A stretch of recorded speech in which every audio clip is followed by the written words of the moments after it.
Good morning, students. Our lecture is based on genetic engineering, the basic concepts we had studied in the last class.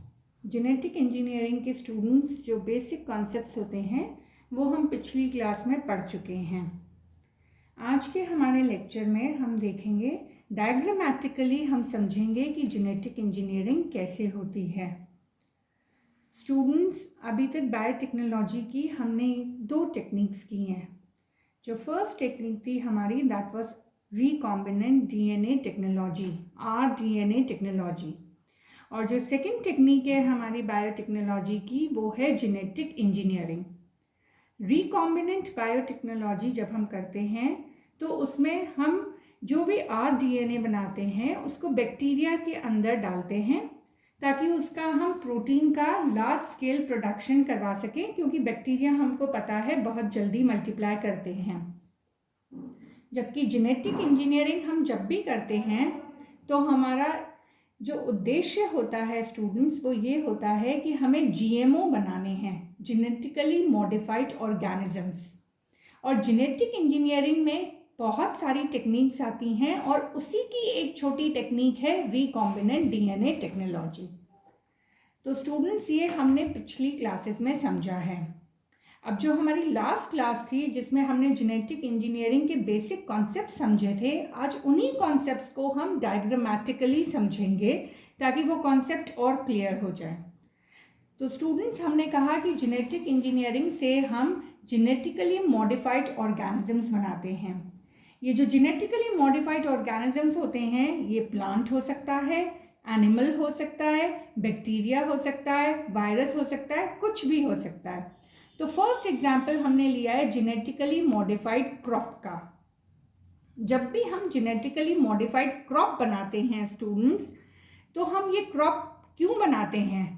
मैंने आपको बताया था कि सबसे पहला जो जेनेटिकली मॉडिफाइड प्लांट बनाया गया था वो टोमेटो था, जिसे हमने फ्लेवर सेवर टोमेटो कहा था. उसकी लाइफ बढ़ाने के लिए हमने उसको जेनेटिकली मॉडिफाई किया था. मगर आजकल जो हम जेनेटिक इंजीनियरिंग में जेनेटिक मॉडिफिकेशन करते हैं वो हम इसलिए करते हैं ताकि वो पेस्ट रेजिस्टेंट हो सकें. तो यहाँ पे जो हमने एग्जाम्पल लिया है वो वीट का लिया है. हम वीट को इस तरीके से जेनेटिकली मॉडिफाई करेंगे स्टूडेंट्स कि वो इंसेक्ट से प्रोटेक्ट कर हो सके. तो इसका मतलब है कि हमें कोई भी केमिकल इंसेक्टिसाइड डालने की आवश्यकता नहीं होगी स्टूडेंट्स. तो ये हमने लिया बैक्टीरिया सेल. इस बैक्टीरिया में हमने देखा कि इंसेक्ट को किल करने के लिए एक टॉक्सिन होता है. और ये बैक्टीरिया कौन सा है? आप 12th स्टैंडर्ड में पढ़ चुके हैं student, bacillus thuringiensis, BT toxin. ये आप 12th क्लास में पढ़ चुके हैं. इसका सिर्फ एक डायग्रामेटिक रिप्रेजेंटेशन मैं यहाँ आपको समझा रही हूँ. तो आपने बैक्टीरिया का जेनेटिक मटेरियल लिया और इसमें से आपने वो बीटी टॉक्सिन का जीन निकाला. ये हमने यहाँ पे शो किया है कि हम बीटी टॉक्सिन का जीन निकाल रहे हैं और उसको एक ग्रोथ मीडियम में डाल रहे हैं. सिमिलरली स्टूडेंट्स, हमने क्या किया, जो वीट प्लांट है इस वीट प्लांट का भी हमने एक टिश्यू लिया और उसको भी ग्रोथ मीडियम में डाला. स्टूडेंट्स, क्या होता है कि ये जो वीट प्लांट है इसका जो सेल होता है उसके अंदर हम वो बैक्टीरिया का बीटी टॉक्सिन का जीन डालते हैं और उसके बाद हमें मिलता है वीट प्लांट जिसके अंदर नया जीन है. ये नए जीन को हमने ये स्क्वायर से दिखाया है और हम देख सकते हैं कि ये वीट प्लांट में नया जीन आ गया है. तो ये वीट प्लांट अब जेनेटिकली मॉडिफाई हो गया. अब ये नेक्स्ट एग्जाम्पल है स्टूडेंट्स हमारा, जिसमें हम फिर से एक जेनेटिकली मॉडिफाइड प्लांट बना रहे हैं जो कि हार्श एनवायरमेंटल कंडीशंस में ग्रो कर सके. What do you mean by the word harsh environmental conditions? Means जहाँ पे रेनफॉल बहुत कम है, कम पानी में वो ग्रो कर सके, हाई टेम्परेचर पर ग्रो कर सके. तो इसके लिए भी हमने क्या लिया स्टूडेंट्स? बैक्टीरिया लिया. बैक्टीरिया का डीएनए हमने निकाला.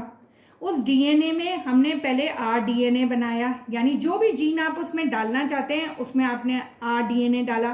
फिर आपने क्या किया? सेल टिश्यू कल्चर किया.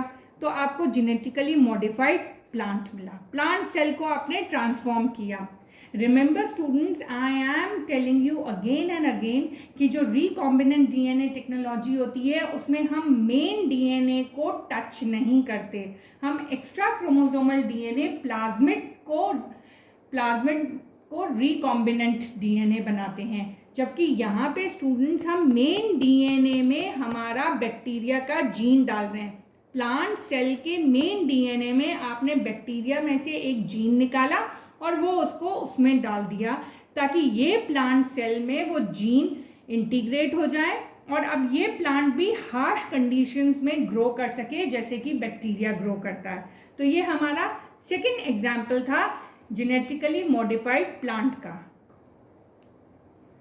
स्टूडेंट्स, हमारा जो थर्ड एग्जाम्पल है वो है एक जेनेटिकली मॉडिफाइड एप्पल जो कि इंसेक्ट रेजिस्टेंट है।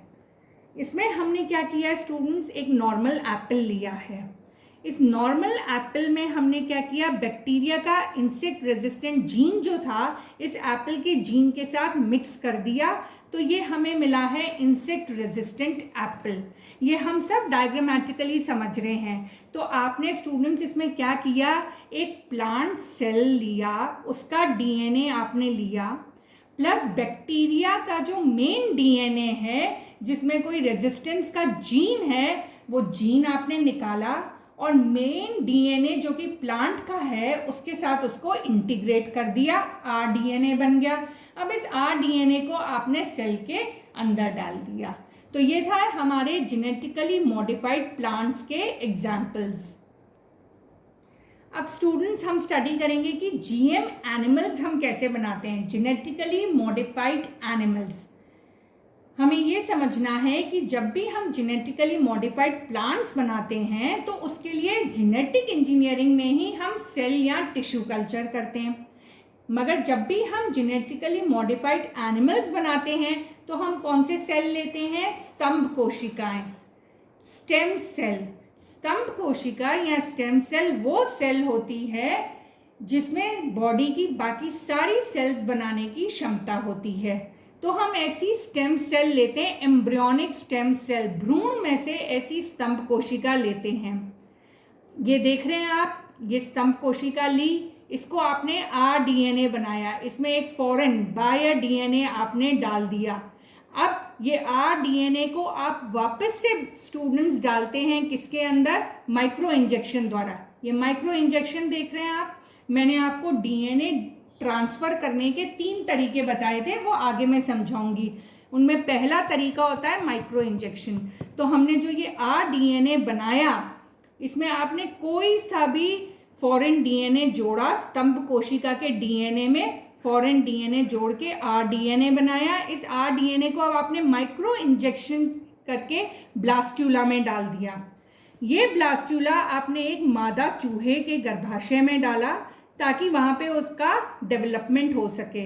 तो जो बेबी रैट बना, जो बेबी माइस बना, वो जेनेटिकली मॉडिफाइड बना। ये जेनेटिकली मॉडिफाइड माइस इसलिए बना क्योंकि इसके अंदर आरडीएनए है। तो स्टूडेंट्स, जब भी हम जेनेटिकली मॉडिफाइड एनिमल्स बनाते हैं तो हम वहाँ पे स्टेम सेल्स का यूज़ करते हैं, स्तंभ कोशिकाओं का, जबकि प्लांट्स के लिए हम यूज़ करते हैं कैलस, इसीलिए हम उन्हें या तो कैलस कल्चर कहेंगे या टिश्यू कल्चर। स्टूडेंट्स, अभी तक हमने पढ़ा कि जेनेटिक इंजीनियरिंग से हम जेनेटिकली मॉडिफाइड ऑर्गेनिजम्स बनाते हैं।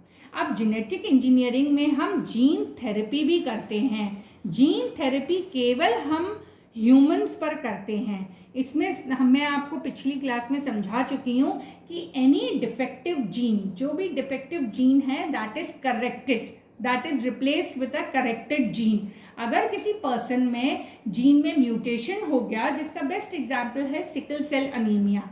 Sickle cell anaemia is caused by a point mutation.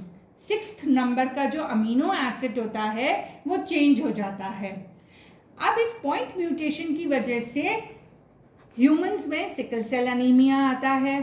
तो हमने क्या किया कि जीन थेरेपी से हम उस पॉइंट म्यूटेशन, उस जीन म्यूटेशन को करेक्ट करते हैं।